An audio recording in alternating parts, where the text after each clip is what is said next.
Assalamualaikum warahmatullahi wabarakatuh. Saya sekarang berada di tempat dengan budak-budak mandi.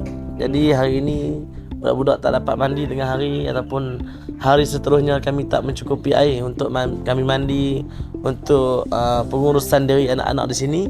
Inilah contoh air yang kami ada, tak mencukupi. Air pun tengoklah, air telaga merah daripada bawah sana kami start naik. Jadi air pun bertukar color warna lain. Jadi di sebelah sana baru saja siapkan kolah untuk bagi menampung air, tapi masih lagi tidak cukup dengan kolah tu. Di situlah kolah tempatnya letak air boring.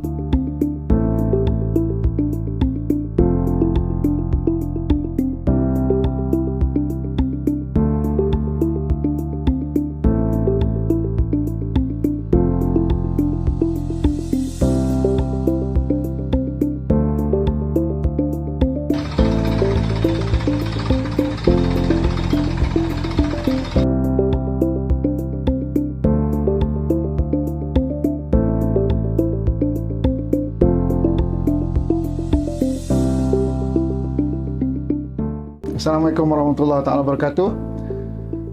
Terima kasih semua. Kami sekarang berada di Tahfiz Al-Furqan, Parit Panjang, Baling, Kedah.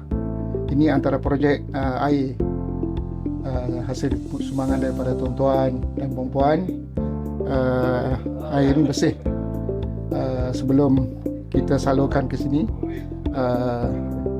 boring ke bawah tu lebih kurang 250 kaki ke dalam tanah. Ini penapisnya, dan ini dia punya saluran untuk pump untuk saluran ke semua tempat di Tahfiz Al-Furqan ini. InsyaAllah air yang dihasilkan adalah bersih dan boleh terus diminum.